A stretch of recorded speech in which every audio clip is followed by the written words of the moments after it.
I am very frustrated because this is all I have. I put my whole life and soul into this. This Portland man's home was under attack from an underground threat that he didn't even see coming. His situation can serve as a warning about something growing in neighborhoods all over our area.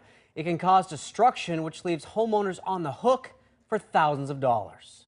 It's spider webs all the way up here. It's been nearly 2 years since Reggie Williams realized something was wrong. Cracks run all the way to the back. In the basement of his Northeast Portland home. When the engineer got to this, she said she's seen enough, right? According to this February engineer's report, 2 foundation walls have cracking that is likely causing the structure to become unstable.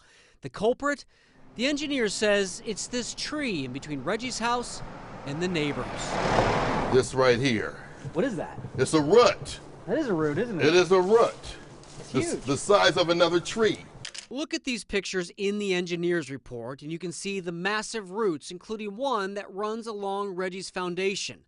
The roots come from what is known as a tree of heaven, but don't let the name fool you.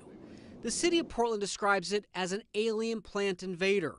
The tree of heaven is on the city's list of nuisance trees, and there was even a government-backed local group called Tree of Heaven Eradication Now that declared these trees have cracked foundations, shifted pipe, and caused an untold amount of damage. As you can see right here around the foundation, how it done cracked here. When we met Reggie in July, he said the city wouldn't give him a permit to take the tree down. They said I can't cut the tree, okay, because it's not on my property line. We wanted to talk to the neighbors about why they haven't taken the tree down. In 2017, the neighbors got this tree cutting permit, but off camera, the owner's adult daughter told me, unfortunately, my grandmother passed away and we had to go back to Africa. My family is very big and it cost a lot. She also said the situation is frustrating. It isn't just our property, it is also Habitat for Humanity is involved. The family got the house through Habitat for Humanity. And from Google Street View, you can see when it was under construction and the organization's sign.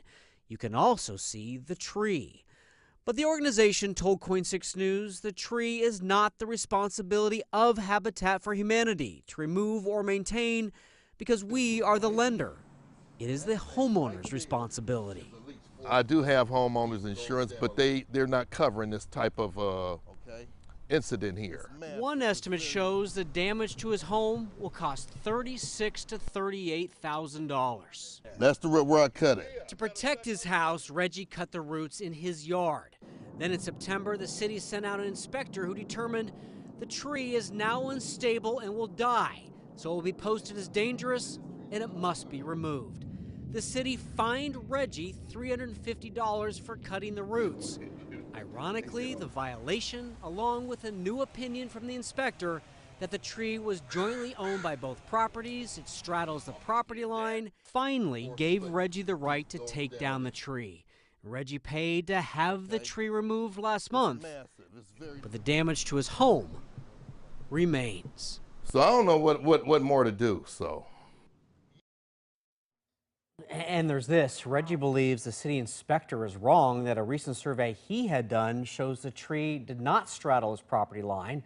Reggie has a new lawyer now and hoping he will not have to file a lawsuit. Well, and sometimes even that is expensive. Right, and that's when he says it takes money and he doesn't have money. So these trees of heaven, Tree of I'm sure heaven. people would call them a different name. Right, there is a name that people call them, but yes. they're actually quite common, huh? They're everywhere, and I actually found one at my house, which I'm going to take care of. And if you're a property owner, you should look around because damage to your home caused by tree roots is usually not covered by home insurance.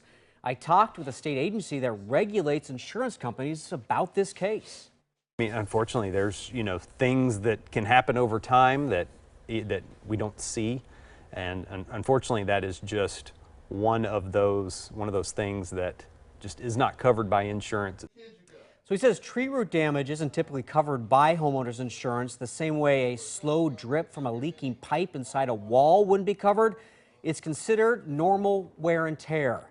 Now, we have links to how to identify the tree and other invasive species and plants right now at coin.com. Keep in mind, the Portland Parks Bureau points out that a lot of trees can cause problems, not just trees on the nuisance list. A lot to consider. Yeah.